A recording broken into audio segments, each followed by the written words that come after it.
നമസ്കാരം. മാധ്യമങ്ങൾ പലപ്പോഴായി പല കാര്യങ്ങൾ ചിത്രീകരണങ്ങളിലൂടെയും ഗ്രാഫിക്സിലൂടെയും ഒക്കെ തന്നെ സംവദിക്കാറുണ്ട്. ചിലത് രസകരമായിട്ട് തന്നെ ചെയ്യാറുണ്ട്.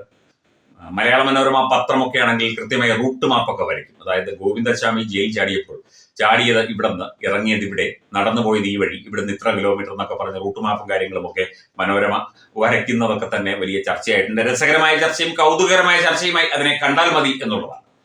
ഇപ്പോൾ ഇതാ റിപ്പോർട്ടർ TV അതിൽ ഒരു പടി കൂടി മുന്നേറിയിരിക്കുന്നു. ഒന്നുമില്ല, ഗർഭ കേസുമായി ബന്ധപ്പെട്ട് ഒരു ചാർട്ട് പ്രിപ്പയർ ചെയ്തുകൊണ്ടാണ് ഇന്ന് റിപ്പോർട്ടർ TVയിൽ അരുൺകുമാർ ഈ രാഹുൽ മാങ്കൂട്ടത്തിലിന്റെ അറസ്റ്റിന്റെ വാർത്ത കൊടുത്തത്.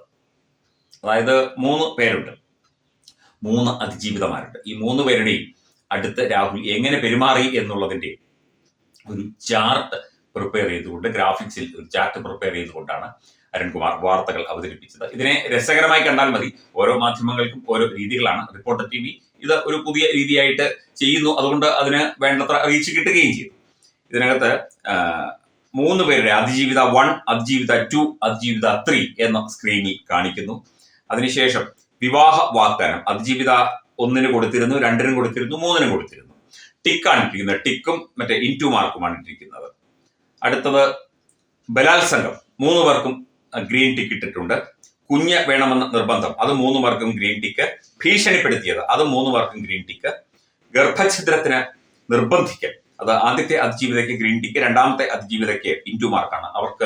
അവരെ ഗർഭഛിദ്രത്തിന് ഇയാൾ നിർബന്ധിച്ചില്ല എന്ന് പറയുന്നു. അടുത്തത് അതിജീവിത 3 ഗ്രീൻ ടിക്ക്. അതുപോലെ സൈബർ ആക്രമണം, ആദ്യത്തെ 2 പേർക്ക് സൈബർ ആക്രമണം അവർക്കെതിരെ നടത്താൻ പ്ലാൻ ചെയ്തു. 3ാമത്തെ അതിജീവിതയ്ക്കെതിരെ സൈബർ ആക്രമണം ഉണ്ടായില്ല. സാമ്പത്തിക ചൂഷണം, ആദ്യത്തെ 2 പേർക്ക് ഇല്ല, ഇൻറ്റു മാർക്കാണ്. ആദ്യത്തെ 2 അതിജീവിതമാർക്ക്, 3ാമത്തെ അതിജീവിതയ്ക്ക് അതുണ്ട്. ചെരുപ്പ് വാങ്ങാനൊക്കെ പണം വാങ്ങി, വാച്ച് വാങ്ങാനൊക്കെ പണം വാങ്ങി. ബ്ലാക്ക് മെയിലിംഗ്, അതും 3 പേർക്കുമുണ്ട്. ഇതാണ് രാഹുൽ മാങ്കൂട്ടത്തിലിന്റെ ഒരു ചാർട്ട്.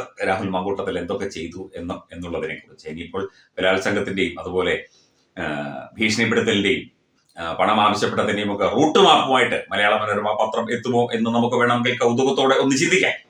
മാധ്യമ ധർമ്മം ഒക്കെ തന്നെ ഇപ്പോൾ നമുക്ക് വാർത്തകൾ കൊടുക്കുന്നതിനെ പറ്റി, കൊടുക്കുന്ന രീതികളെ പറ്റി, കൊടുക്കുന്ന അവസ്ഥയെ പറ്റി, കൊടുക്കുന്നതിന്റെ മറ്റ് ഫലങ്ങളെ പറ്റി ഒക്കെ തന്നെ നമുക്ക് സൈദ്ധാന്തികമായി പറയാം എന്നുള്ളതല്ലാതെ ഇപ്പോൾ ഇത്തരത്തിലുള്ള കാര്യങ്ങൾക്കാണ് വലിയ റീച്ച് കിട്ടുന്നത്, വലിയ രീതിയിലുള്ള ഒരു പ്രതികരണം ഉണ്ടാകുന്നത്, വലിയ രീതിയിൽ ചർച്ച ചെയ്യപ്പെടുന്നത് എന്നതാണ് മറ്റൊരു കാര്യം.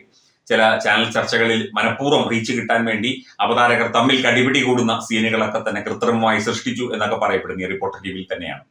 അപ്പം മാധ്യമ ധർമ്മത്തിന്റെ നൈതികതയും അതിന്റെ ആ ഒരു സത്യസന്ധതയും അതിന്റെ ആ ഒരു സുതാര്യതയും ഒക്കെ തന്നെ ഒരുപാട് ചർച്ചയാകുന്ന ഈ വേളയിൽ ഇത്തരം പല പല ഗിമ്മിക്കുകളുമായി ഇറങ്ങിയാൽ മാത്രമേ രക്ഷയുള്ളൂ എന്ന് റിപ്പോർട്ടർ TVക്കും തോന്നിക്കാണും, അല്ലെങ്കിൽ അരുൺകുമാറിനും തോന്നിക്കാണും. അതുകൊണ്ടായിരിക്കും ഇത്തരത്തിലുള്ള ഗ്രാഫിക്സ് ഇട്ടുകൊണ്ട്, ടിക്കും ഇൻറ്റു മാർക്കും ഇട്ടുകൊണ്ട് ബലാത്സംഗത്തിന്റെ അതിജീവിത 1, 2, 3 എന്നൊക്കെ പറഞ്ഞ് ഇത്തരത്തിൽ ചെയ്യുന്നത്. അത് ഒരു രസകരമായ സംഭവമായിട്ട് മാധ്യമങ്ങളത് സമൂഹ മാധ്യമങ്ങളത് വിലയിരുത്തുകയും അതിനെക്കുറിച്ച് പറയുകയും ഒക്കെ ചെയ്തതുകൊണ്ട് അത് പ്രേക്ഷകരോട് ഒന്ന് പങ്കുവച്ചു എന്നേ ഉള്ളൂ. പ്രേക്ഷകർ ചിലപ്പോൾ അത് കണ്ടു കാണുമായിരിക്കും, ഇല്ലെങ്കിൽ അവരുടെ യൂട്യൂബിൽ പോയാലും കാണാം.